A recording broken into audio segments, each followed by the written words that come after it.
Hai, hello, salam sejahtera Malaysia. Selamat datang ke channel Fels Lifestyle.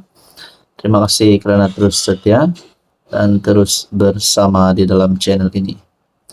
Tuan-tuan dan puan yang saya amat hormati, sudah pasti siapapun juga pemimpin politik di Malaysia, di negara kita ini, di tanah air kita, tidak kisahlah ahli parlimen kah, ahli dewan undangan negeri kah, geng-geng politik yang besar kah, sudah pasti kalau terlibat dengan rasuah perlu dikenakan tindakan undang-undang sekiranya mereka didapati bersalah, perlu ditangkap, perlu disaman dan sebagainya.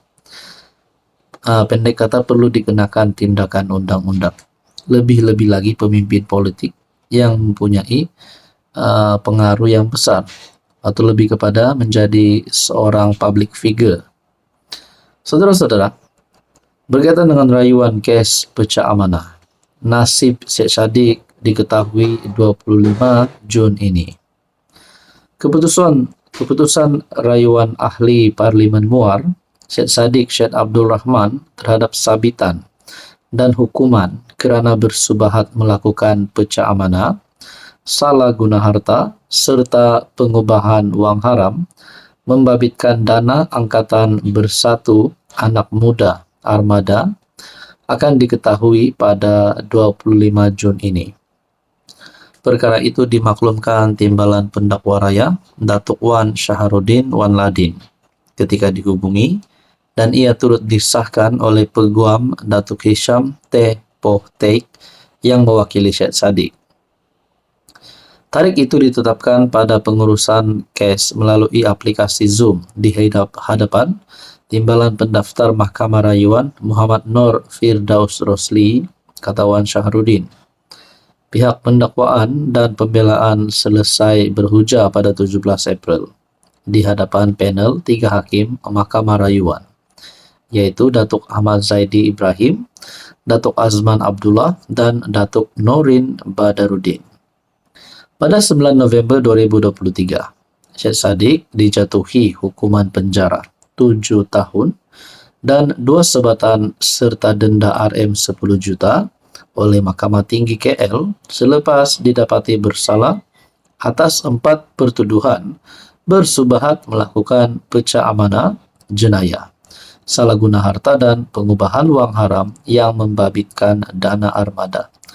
Jadi bagi saya ini pasti satu keputusan hukuman penjara 7 tahun yang mengejutkan ramai kepimpinan politik, dan keputusan hukuman 2 sebatan dan denda RM 10 juta oleh Mahkamah Tinggi KL adalah satu keputusan yang mengejutkan ramai pemimpin-pemimpin ataupun puak-puak rasuah di luar sana. Apapun, kita nantikan saja apa yang akan berlaku selepas ini. Kita nantikan supaya ada keputusan yang lebih sahih, keputusan yang final untuk perkara ini. Rayuan kes pecah amanah nasib Syed Saddiq diketahui pada 25 Jun ini. Sama ada beliau benar-benar dibuktikan bersalah ataupun kalah, kita nantikan saja. Atau sebaliknya yang akan berlaku, beliau mungkin dibebaskan. Apa komen Anda? Hai, hello, salam sejahtera Malaysia. Selamat datang ke channel Fels Lifestyle. Terima kasih kerana terus setia dan terus bersama di dalam channel ini. Tuan-tuan dan puan-puan yang saya amat hormati, antara tumpuan rakyat Malaysia pada ketika ini adalah pilihan raya kecil Dun Air Kuning. Antara 2 calon yang menjadi tumpuan adalah calon daripada Kerajaan Perpaduan, calon Barisan Nasional, dan juga calon daripada kepimpinan pembangkang, calon daripada Parti PAS.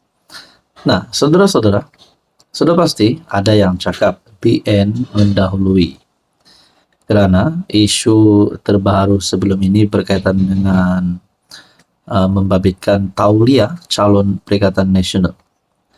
Dan perkara itu menjadikan satu sokongan ataupun satu kelebihan kepada BN. Ada yang kata calon BN akan menang. Nah, saudara-saudara, sudah pasti penyokong BN akan menyokong calonnya, dan begitu juga penyokong PAS. Tapi saudara-saudara, saya melihat ataupun saya mendapat satu maklumat daripada Facebook.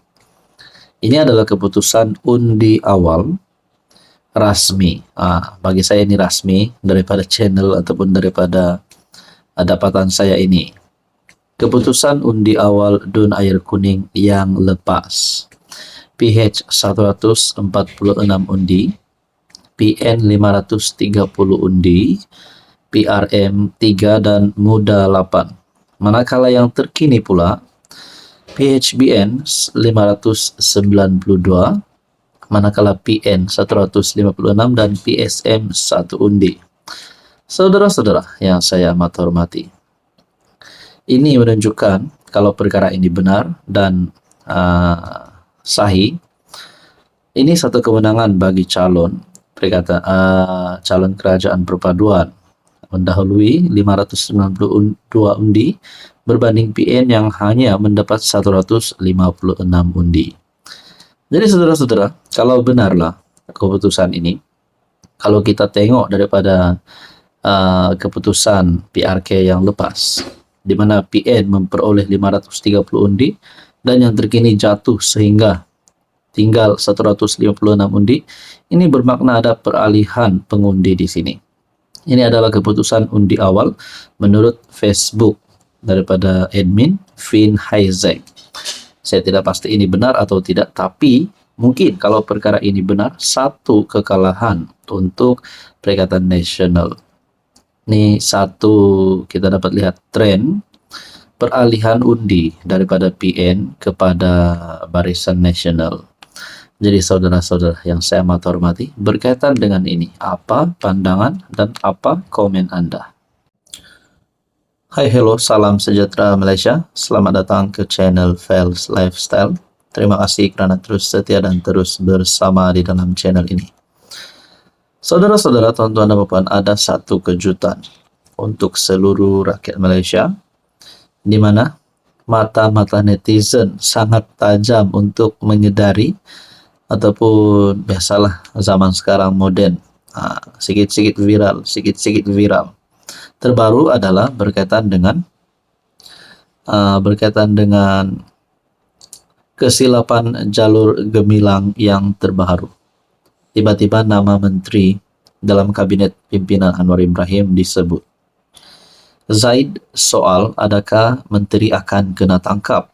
Tajuddin harap tidak. Adakah perkara ini boleh membuatkan menteri yang terlibat disaman ataupun dipecat dan lebih teruk lagi kena tangkap? Nah, menurut artikel ini, Zaid Ibrahim mempersoalkan jika Menteri Pendidikan Fadlina Sidek akan berdepan tindakan polis berhubung kesilapan jalur gemilang yang terbaru. Manakala ahli akademik Tajuddin Muhammad Rasdi berharap dia tidak akan menghadapi nasib sama yang menimpa pengarang Sin Chiu Deli. Kepala siapa yang akan jadi sasaran kali ini?